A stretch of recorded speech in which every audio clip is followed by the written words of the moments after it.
प्रणम्य शिरसा देवं गौरीपुत्रं विनायकं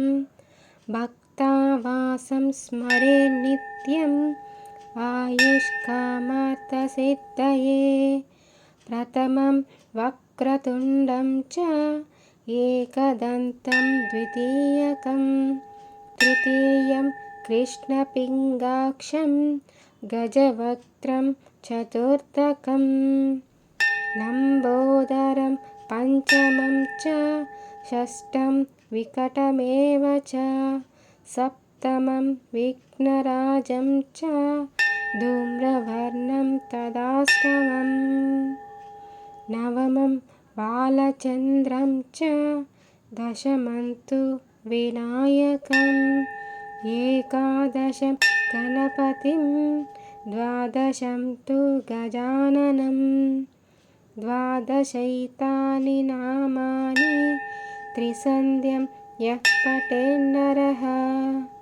न च विघ्नभयं तस्य सर्वसिद्धिकरं प्रभो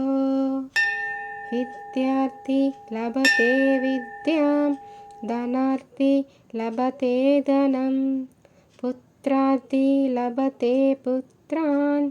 मोक्षार्थी लभते गतिम्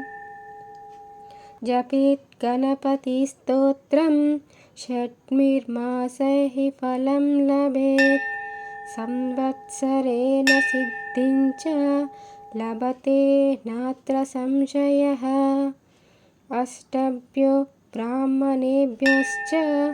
लिखित्वा यः समर्चयेत् तस्य विद्या भवेत् सर्वा गणेशस्य प्रसादतः इति श्रीसङ्कटनाशन गणपतिस्तोत्रं सम्पूर्णम्।